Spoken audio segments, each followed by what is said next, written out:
Close your eyes. Let the static of the world fade into the background. Imagine, for a moment, that you are standing at the edge of a vast, still ocean. The water is dark, reflecting nothing but the void above. There is no sound. There is no wind. There's only the silence before the first breath. We are travelers, you and I, standing on the precipice of a question that has haunted the human heart since the first pair of eyes looked up at the stars. Where do we come from? What is this vessel we call a body? What is this ghost we call a mind? For centuries, civilizations have built great cathedrals of thought to answer these questions. Science draws a line back to a singularity, a violent explosion of heat and light. Theistic religions paint a picture of a divine architect molding clay in a garden. But there is another view, a view that does not look at time as a straight line, but as a circle. A view that suggests we are not strangers to this universe, but its very breath. This is the vision of the Buddha. It is not a story of once upon a time. It is a story of always and forever. It is the story of the moon reflecting on the water, never the same water, but always the same moon. Today we will walk this path. We will explore the origins of humanity not as a history lesson, but as a journey into the deepest memory of your own consciousness. Let us begin with the silence. In the ancient texts, there is a story of a wanderer named Vakagata. He came to the Buddha, his mind burning with feverish questions. Is the universe eternal? He asked. Is it finite? Does the soul survive the body? The Buddha sat in silence. He did not offer a theory. He did not offer a dogma. Instead, he offered a mirror. He spoke of a man struck by a poisoned arrow. The man is bleeding. His life force is draining into the sand. A doctor arrives, offering to pull the arrow out and apply a healing balm. But the wounded man raises his hand and says, "Stop. Before you remove this arrow, you must tell me who shot it. Was he tall or short? Was he a warrior or a merchant? What kind of wood is the bow made of? What feathers fletch the arrow?" The Buddha looked at Vakagata and said, "That man will die before he knows the answers." This is the first lesson of our origin. The obsession with the beginning is often a distraction from the now. We are bleeding from the arrow of suffering, yet we debate the geometry of the bow. The Buddhist approach to human origins is not about satisfying intellectual curiosity. It is about medicine. It is about understanding the wound so that it may heal. But to understand the wound, we must understand the environment in which it occurred. We must speak of time.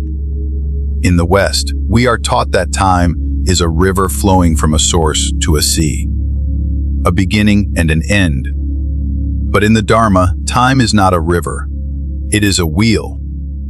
Imagine a mountain of solid rock, a single monolithic stone, 6 miles high and 6 miles wide. It is harder than diamond, ancient as the void itself. Now, imagine that once every 100 years, not every day, not every year, but once a century, a celestial being flies past this mountain. As they pass, they brush the rock with a cloth made of the finest, softest silk. How long would it take for that soft silk, brushing once a century, to wear that mountain down to the ground? The mind cannot grasp it. The numbers crumble into dust. Yet, the Buddha said, this unimaginable span of time is but a single kalpa. And we have lived through more kalpas than there are grains of sand in the Ganges River. This is the scale of your existence. You are not a creature of 70 or 80 years. You are a traveler of infinite winters and infinite springs. There is no first point. There is no start button. There is only the endless turning of the wheel. The universe breathes in, and it breathes out. The ancient texts call this the contraction and expansion of the world systems. It is like the seasons of a great cosmic year. There comes a time, the texts say, when the physical universe dissolves, the stars burn out, the galaxies drift apart, the fire consumes the form. But this is not death. This is merely winter. When the physical world contracts, consciousness does not vanish. It retreats. It moves to a subtler realm, the Abhasara Brahma world, a realm of radiance, a realm of mind. Here, beings are not made of flesh and bone. They are made of light. They do not walk, they float. They do not eat the fruits of the earth. They feed on joy. Take a moment to feel this. Close your eyes and imagine a state of being where you have no weight, no hunger, no pain. You are self-luminous, shining from within, drifting in a vast, golden silence. This, the Buddha suggests, is our heritage. We were not always heavy. We were not always bound to the gravity of desire. But the seasons must turn. The winter of the cosmos ends. The universe begins to expand again. The dark void begins to fill with the potential for form. And this is where the story of humanity, the story of truly begins. It begins with a descent.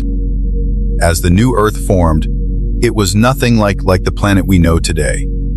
There were no continents, no mountains, no forests.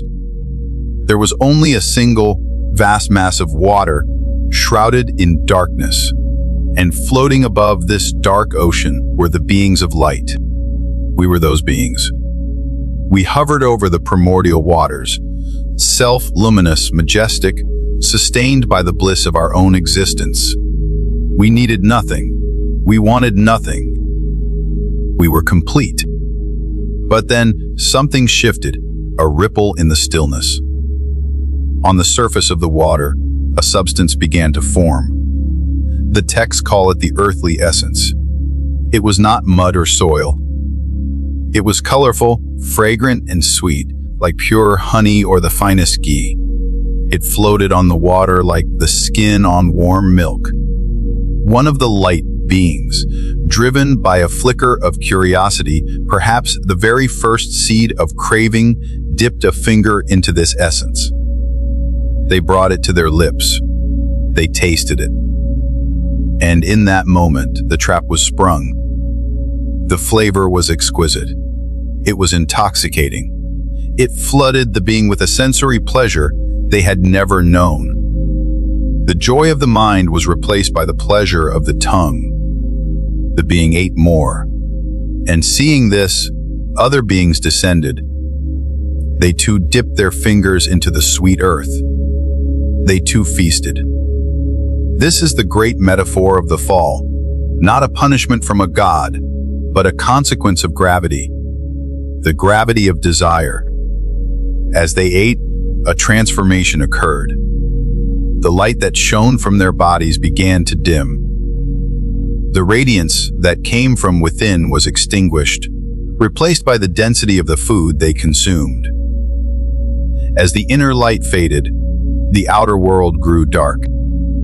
And in that darkness, the sun and the moon appeared to mark the passing of time. Their bodies became heavy. They solidified.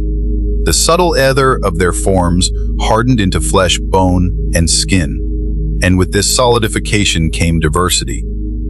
Before, everyone was a being of light, indistinguishable in their glory. Now, some were beautiful and some were ugly. Some were tall and some were short. And with these differences came the first poison of the human heart, conceit. The beautiful looked down upon the ugly. The strong looked down upon the weak. The unity of the light was shattered by the division of the ego. As their bodies coarsened, the earth changed with them. The sweet essence disappeared, consumed by their greed. In its place, mushroom, like fungi, appeared. They ate this, and their bodies grew coarser still. Then the fungi vanished, replaced by creeping plants.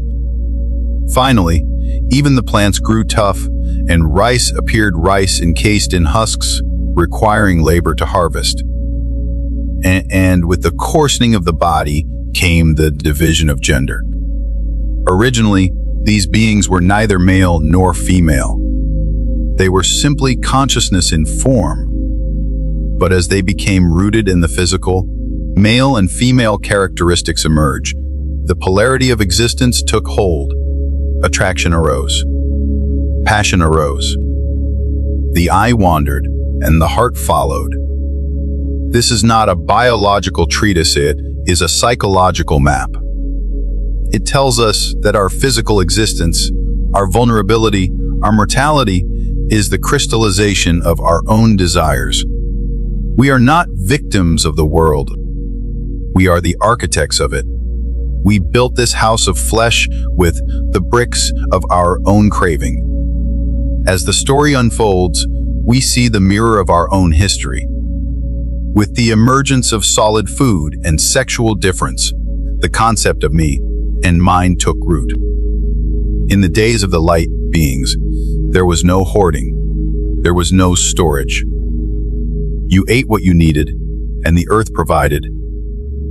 But as the heart grew fearful, beings began to store rice for the next day, and then for the week. One being said, "I will keep this plot of rice for myself." Another said, "Then this plot is mine."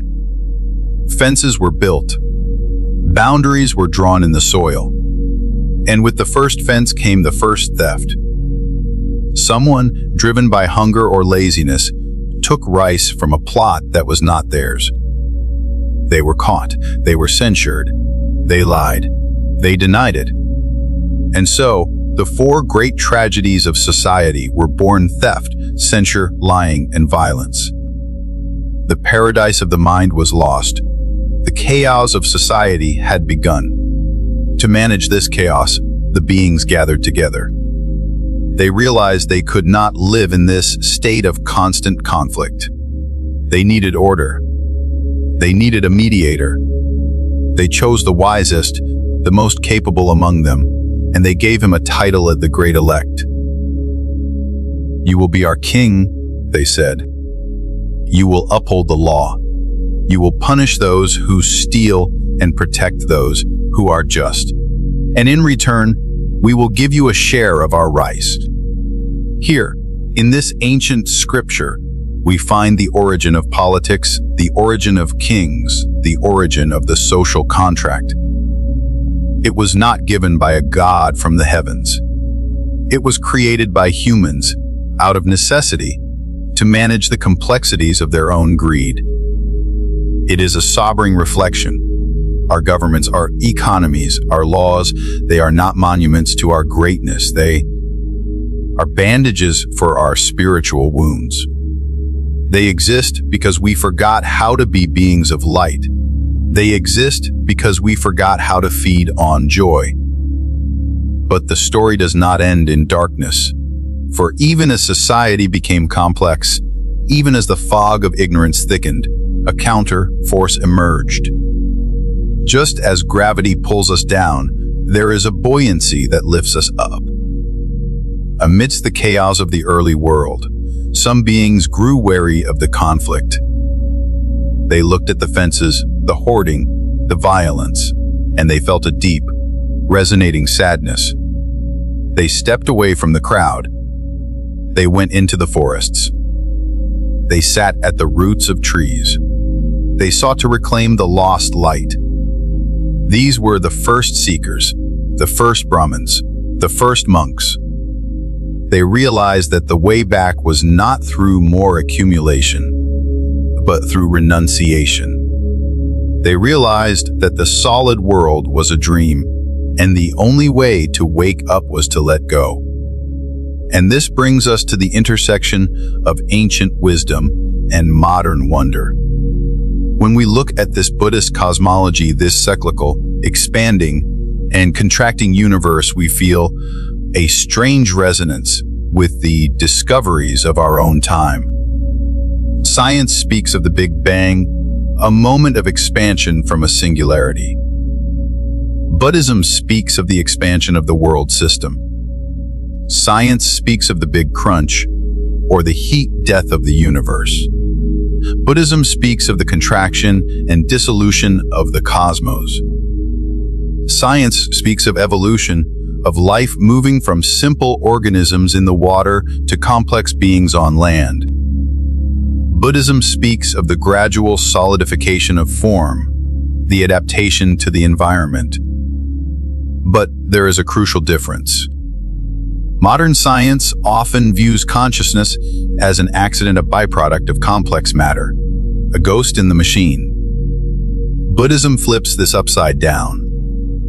In the Buddhist view, consciousness is not the accident, it is the driver. Mind comes first, matter follows.